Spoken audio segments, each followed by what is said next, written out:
메타버스 플랫폼 제페토를 활용해 통합교육 대상 학생들을 위한 재난대피 훈련 교육 컨텐츠 제작, 베리어 프리 자막 버전. 2021 학년도 2학기 통합교육 현장 실습 3당 100팀, 경인교육대학교 특수통합교육학과 고다연, 박소민, 정희령. 여러분에게 재난대피 훈련이란 어떤 기억인가요? 우리가 당연하게 해왔던 재난대피 훈련이 모두에게 열려있는 것은 아닙니다. 만약 우리 반에 휠체어로만 이동이 가능한 친구가 있다면 화재, 지진과 같은 재난이 발생했을 경우 어떻게 대피해야 하는지 알고 있나요? 통합교육에 맞는 재난대피 훈련 자료가 필요함을 느끼셨나요? 그렇다면 지금부터 저희의 이야기를 들려드리겠습니다.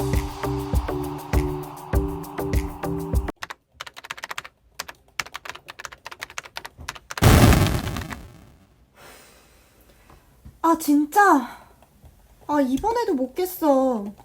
재난에서 살아남기 시즌2 게임 너무 어렵다, 진짜. 거기다 무섭기까지 해. 근데 만약 이게 재난 상황이 아니라 실제 상황이면 난 어떻게 해야 될까? 배고프다. 물이 다 끓었나? 뜨거! 야야, 진짜 큰일 날 뻔했잖아. 휴, 불 조심해야겠다. 너무 뜨거웠어. 만약 이게 실제로 큰 화재로 번진 상황이라면 난 어떡하지? 도움을 줄 사람이 필요해. 오늘 하루 진짜 너무 피곤한데. 목도 너무 아프고. 이제 좀 잠 좀 자볼까? 아니, 근데 이거 무슨 소리지? 계속 귀에서 사이렌 소리가 나는데. 만약 이 사이렌 소리가 소방차 소리라면 그것도 우리 집 옆에 불이 난 거라면 난 어떻게 해야 되지? 내 도움이 필요한 것 같아. 얘들아, 기다려. 안녕, 얘들아. 난 안전이라고 해. 난 너희의 목소리를 듣고 고민을 해결해주기 위해 하늘에서 내려왔어. 나랑 같이 재난 대피 방법에 대해 알아보지 않을래? 다현아, 수민아, 일영아, 너희 혹시 개인정보 카드에 대해 알고 있니? 내가 차근차근 설명해줄게. 개인정보 카드란 신상, 연락처, 주요 의료 정보 등을 담은 카드를 의미해. 개인정보 카드를 소지하면 재난 상황 시에 도움을 받기에도 용이하고 보호자와도 빠른 연락이 가능해. 이름, 연락처, 보호자 연락처, 대피 시 유의사항, 복용약, 장애 유형, 거주지 등 꼭 필요한 정보들은 써두는 게 좋겠지? 이제 우리 항상 개인정보 카드를 소지하고 다니자. 잠시만. 이게 무슨 냄새지? 무슨 일인지 내가 확인하고 올게.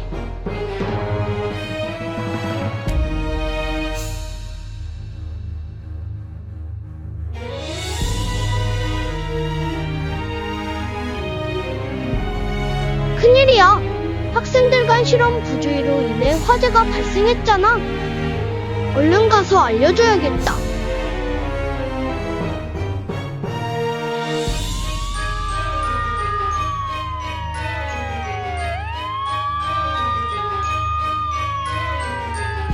얘들아, 1층 복도 끝 과학실에서 화재가 발생했어. 저 멀리 복도 끝에서 연기가 오고 있어. 얘들아, 침착해. 우리 안전하게 대피하는 거야. 먼저 우리가 재난 상황임을 알려야 해. 화재가 발생했을 때는 119에 신고한다는 사실 다들 잘 알고 있지? 119에 전화로도 신고할 수 있지만 다른 방법으로도 신고할 수 있어. 내가 알려줄게. 바로 스마트폰에 119 신고 앱이라는 어플을 활용하는 방법이야. 119 신고 앱은 의사소통이 어려운 경우 빠르게 신고할 수 있는 유용한 어플이야. 각 버튼을 누르는 것만으로도 신고가 가능해. 청각장애인의 경우 신고할 내용을 입력해서 문자로 신고할 수 있고 동영상이나 사진을 첨부해서 신고하는 것도 가능해.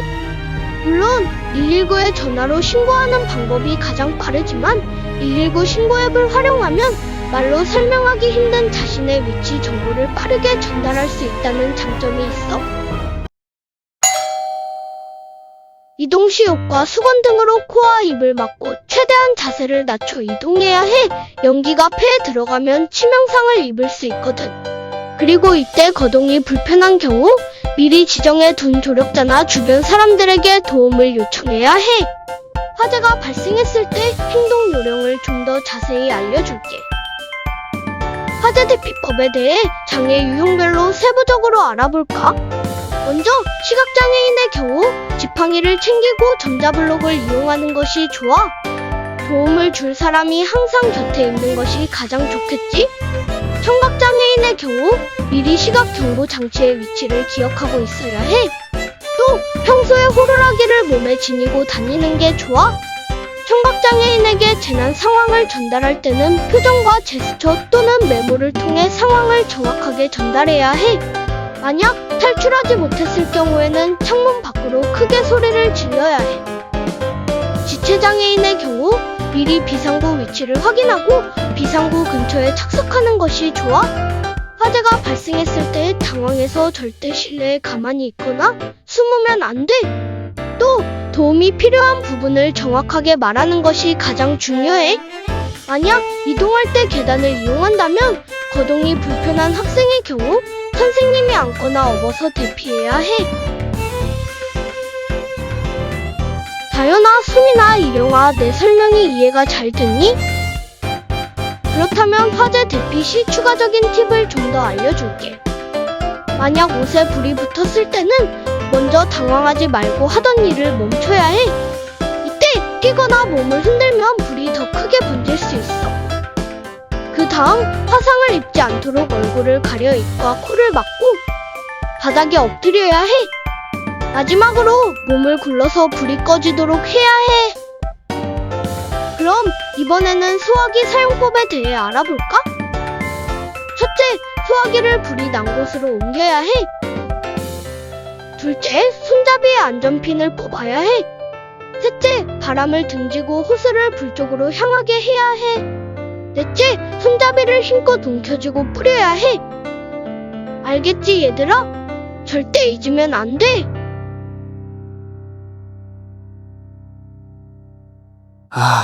오늘 제육볶음 너무 맛있는데? 학교에 계신 모든 분들께 알려드립니다. 현재 학교 인근에서 규모 3.0의 지진이 발생하였다고 합니다. 학생 여러분들은 엥? 안전하고 지진이라니. 침착하게 지진 대피법은 대피하시기 모르는데. 바랍니다. 안전아, 도와줘.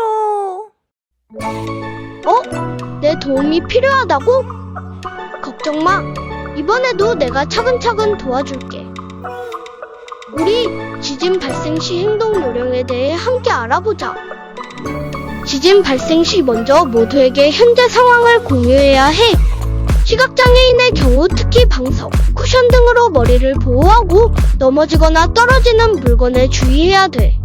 그리고 발을 보호하기 위해 신발을 꼭 착용하는 것도 잊어선 안 돼. 청각장애인의 경우 시각 경보기를 켜고 최대한 정확하고 큰 입모양으로 상황을 전달해야 해. 수와 종이에 적기, 손가락 끝으로 글자를 쓰는 방법도 좋아. 지체장애인의 경우 알아듣기 쉽게 상황을 전달하고 두꺼운 모포로 몸을 감싸서 보호해야 해. 그리고 실내를 정리해 출입구를 미리 확보해야 돼. 하지만 가장 중요하고 공통된 행동 요령으로는 지진이 멈출 때까지 머리를 보호하고 탁자 밑으로 들어가 몸을 보호해야 한다는 점이 있어. 반드시 기억하고 있어야 위험한 순간에도 피해를 최소화할 수 있겠지? 흔들림이 멈춘 후 건물 밖으로 대피할 때는 도움이 필요한 부분을 정확하게 말하는 것이 가장 중요해. 만약 이동할 때 계단을 이용한다면 거동이 불편한 학생의 경우 선생님이 앉거나 업어서 대피해야 해. 시각장애인의 경우 지팡이를 챙기고 파편으로부터 발을 보호하기 위해 반드시 신발을 착용해야 해. 자, 이제 잘 알겠지? 지진을 막을 수는 없지만 미리 알아두고 대비하면 우리 모두의 안전을 지킬 수 있어.